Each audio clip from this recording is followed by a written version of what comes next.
So thank you so much for arranging Megumi. It's really nice to be with you all. Boy, I don't know how many times I've been in Melbourne now. I've lost count. Ron knows. How many times, Ron? 10, 12? Teaching? 10, yeah, probably, yeah. Yeah, but it's a story in terms of the introduction to the models that I use. And what I want to do is I want to go really deeply into the models. Please stop me at any point in time. It's a small group, which is really nice. Let's go deep into some of the analysis because I actually think it's a good model. At least I created it, so I got a little ego investment in it. So I'd love to share it with you. And it's basically a whole mechanism of how to understand and manage the change process. And so that's where we're going to focus.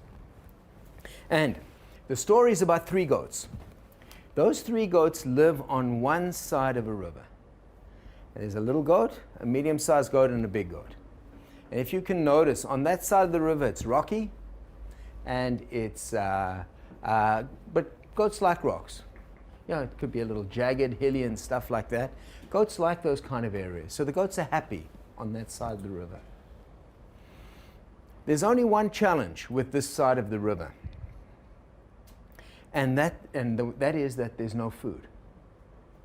If you think about it from a symbolic perspective, we're no longer nurtured. We're no longer supported. It's not feeding us anymore. So the goats on one side of the river, there's no food. They look across the river. And across the river, they see flowers and grass. Maybe there's some trees. And they think, yummy. There's food there. I want to cross the river. And the only way across the river is by a bridge. So this looks pretty simple so far. But there's one challenge. Underneath the bridge lives a troll. And the favorite food of that troll is goat. So that's our predicament. Do you remember the story as a kid? Mm-hmm. Okay, it was gender-wise inappropriate. It was about the 3 goats, remember? 3 billy goats, but 3 goats. So underneath the bridge lives the troll. So now if we think about this from a change mechanism just for a moment, the goats are in a rocky area which they like. The area is usual. It's familiar. It's known. It's also comfortable. Goats like it in that area. Now, if they're in that area and everything is doing well, there's absolutely no reason to change, or everything is looking good. For me, there's only 2 mechanisms that I know about that create change. The one mechanism I know about is that the goats become disturbed. Disturbance is a key mechanism of change. If you ever want to grow, create a big disturbance in your life. Have you noticed? Yeah. Okay. Sometimes they're not so pleasant because they happen to us. Sometimes we decide, something occurs, there's a disturbance, and we change. Or you might find that you're doing some kind of work and you're no longer satisfied. A disturbance comes along. So the one mechanism I know about that creates change is disturbance. There's a second mechanism that I know about. And the second mechanism I know about is attraction. The 2 things are happening simultaneously in the story. The goats are disturbed because there's no food on that side of the river. And they look across the river and they see the flowers and the trees and the grass. And they think, yummy, we want to go across there and eat. Now, if you're in a change process where you have both, you're lucky. Mostly you either just get disturbed, or if you're really fortunate, you just get attracted. Say you're doing great work, someone comes along and offers you the job of your lifetime. You're happy where you are, but you got to go. Or no disturbance. Can everyone see that?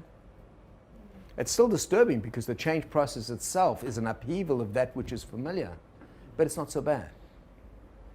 The other option that occurs is that you're just disturbed. Suddenly you come along, you get to your desk, or you wake up one morning and your major client has just sent you an email saying, Stephen, we've had a change in strategy and you're no longer needed. And you think, oh, and that might be bad. Or your partner sends you an email. That's worse. It depends if you like your partner or not. So you can see that there's degrees of disturbances, illnesses of disturbances. Now, what's interesting about our relationship to disturbances is almost invariably when I'm disturbed, I try and get rid of the disturbance. If you have a cold, we don't think, I have a cold, what's in the cold? Why am I getting a cold? You think, okay, take some medicine, let's get rid of it. Lots of vitamin C, etc. Now, I remember a little while ago, I had a cold and or flu, and I went to bed, and I felt relief. I felt, oh, this is so nice, just lying around in bed for a day or two. Anyone had that? Oh, what a pleasure. It's a pity I'm sick in order to get to this. In other words, the sickness took me to somewhere that I needed, that I couldn't do by myself. So frequently, disturbers come because they have an important message for us. And that often, if we're able to understand the message, rather than try and get rid of the disturber, it awakens us to tremendous opportunity and change. But it's a discipline not to just look at disturbers as to be got rid of, but disturbers as opportunities for profound transformation, because it's outside of the box. Can everyone see that? So the key is, attractors is easier because if you're drawn, you want to explore. But disturbances are harder. So those two change mechanisms for me are key in the process of change. So if we think about it, here's our usual way of being. On the other side of the river is that which wants to emerge. It's our emerging identity. That which wants to emerge. And that central piece over there is this magical area that all of us know about, and yet very few of us really consciously are aware of it. It's called the edge. And the edge is the invisible boundary between that which is known and that which wants to emerge. Now, this edge is really, really interesting because, you see, when things get interesting, all of us know about it. So I'll give you an example. I was in Perth Airport a couple of days ago. I had a superb trip. I decided, I brought my sweetheart with me, and I'd never been up to the Kimberleys. So I thought, I'm going to go up north. So I went up north. I went to Darwin and then Arnhem Land, and then I cut across. Anyway, we were in Broome, and we went down. Eventually, we had a four-wheel drive. It was a great Gibb River Road. Has anyone done that? Yeah. It's a great trip, huh? Magical. It's fantastic. It's a harsh environment, though. There's lots of flies. If you don't like being bitten by flies, you shouldn't go. I'm not sure you will like it, but it was an incredible trip, just incredibly beautiful. Anyway, I was in Perth Airport, and I'm hanging out, and suddenly this alarm goes. I've never had it before in an airport. It says, alert, alert, alert. You know, this is serious, whatever, there's something being investigated. And I noticed people woke up. Now, everyone was looking at each other. Well, what's going on around here? There's no major gunfire or anything. There's an alert. Then suddenly it says, evacuate the building. So we were in the middle. We were about to board. Evacuate the whole airport. They evacuated the whole. Has anyone been in that? It's really interesting, isn't it? So I'm looking at everyone else because I'm thinking, how are people responding? Now, because there was no major drama, no one was in panic. There was no guns. No one was in panic. And everyone just walked out of the building.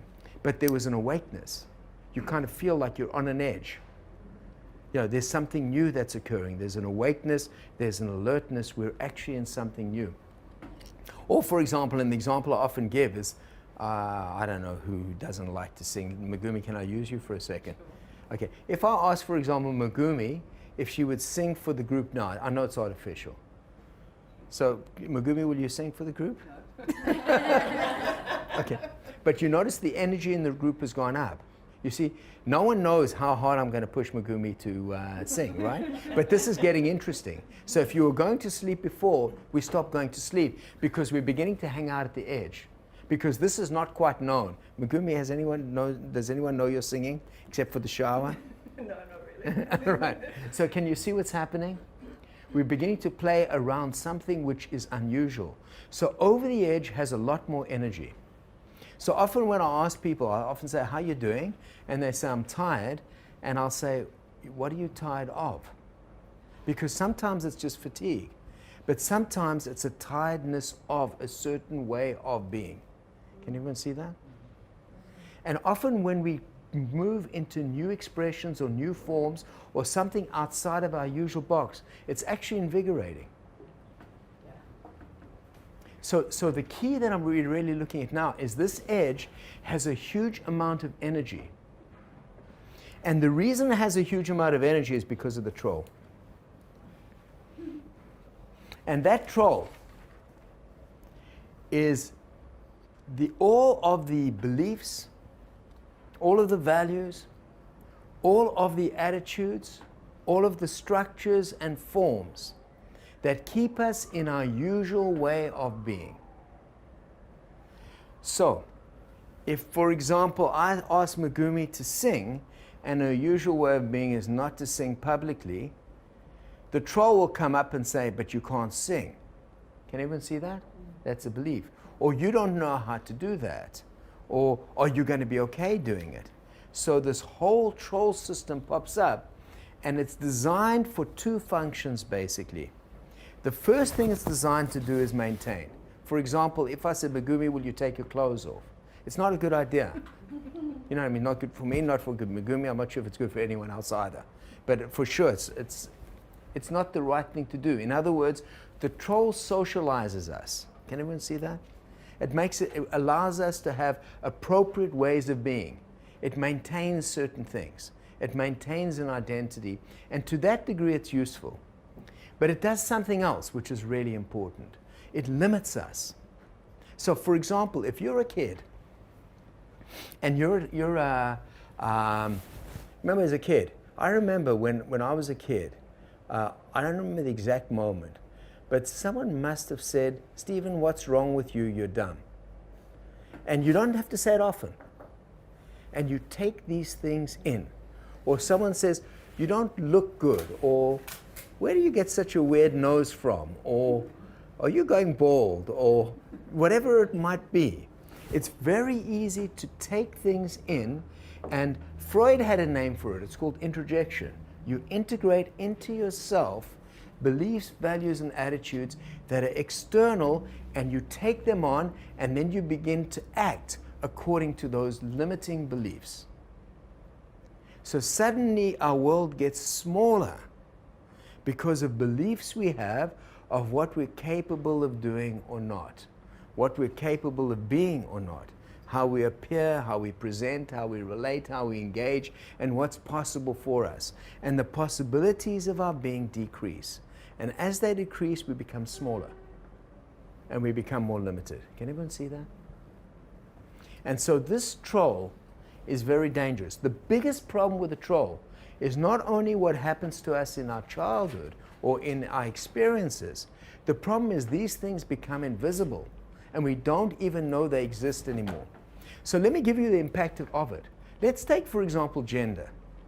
So as guys in the room, we might not be always conscious of the privileges by virtue of being a man. What I do know is that we tend to get more centrality, we get paid more. I don't know if that's true in Australia, in the States for sure it is. We get paid more, there's more opportunities, we get perceived to know more than women, etc., etc.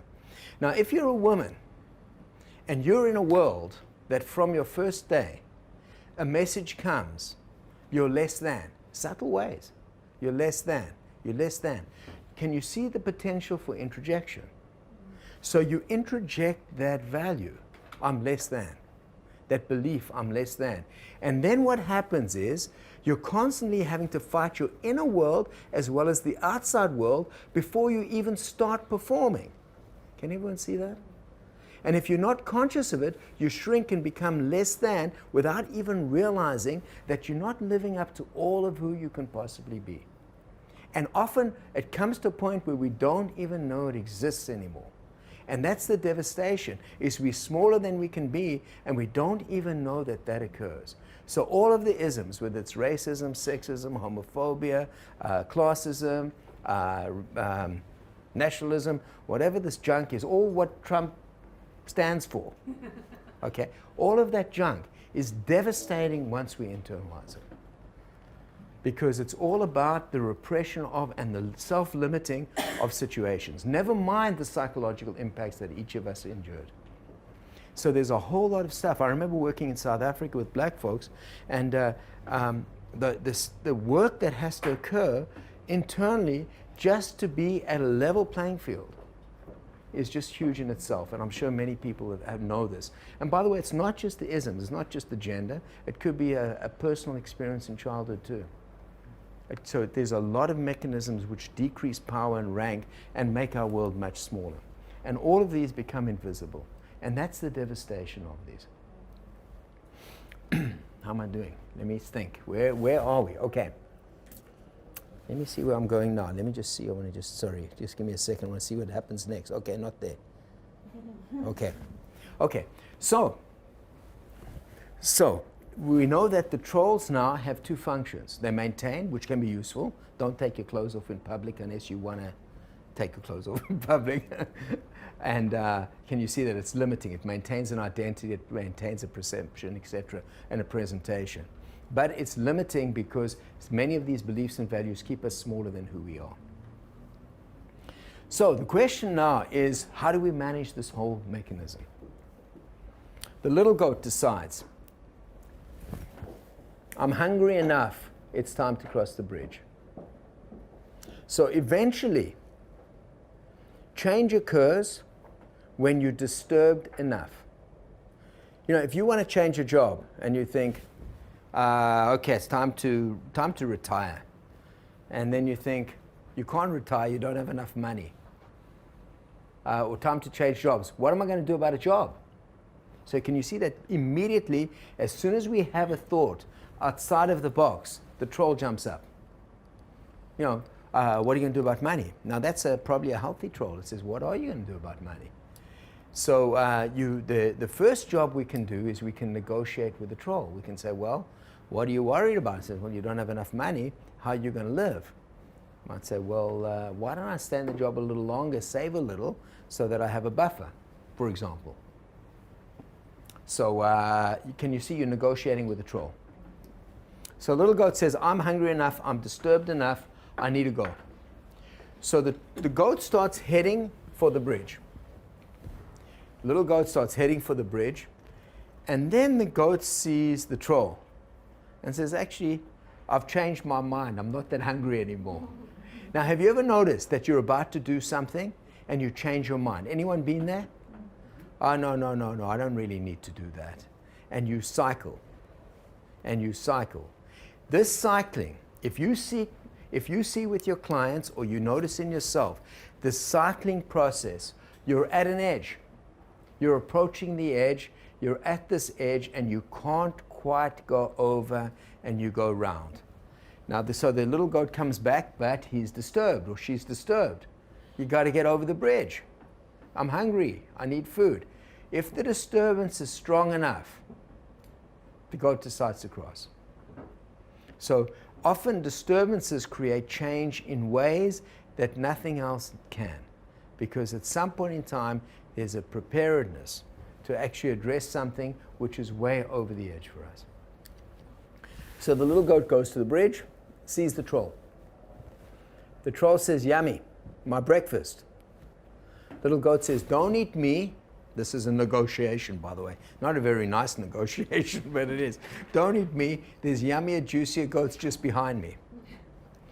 So the troll looks and says, all right, you can go. So the little goat crosses the bridge and starts eating. Second goat comes along and does the exact same thing. Says to the troll, don't eat me. Again, a negotiation works. Now, there's many ways of working with the troll. Negotiation sometimes is a really good one. The third goat comes along. Now, what's really interesting for me about this third goat in the story is that if you start doing something enough times, it gets less scary. Have you noticed? So you might be afraid of doing something or being something. You try it, you think, wow, I did it. The second time you think, wow, I did it again. Third time you say, yeah, I've done it before. You notice? The troll loses its power If you're able to cross the bridges that you need to cross, and remember summer maintenance, you don't want to cross them, but if you're able to cross the bridges that are limiting you, the trolls lose their power. So what happens in this case is the goat crosses the bridge, the troll jumps up, says, yummy, I've been waiting for you a long time, I'm going to eat you. But you see, the troll isn't as powerful symbolically anymore. And the goat is big.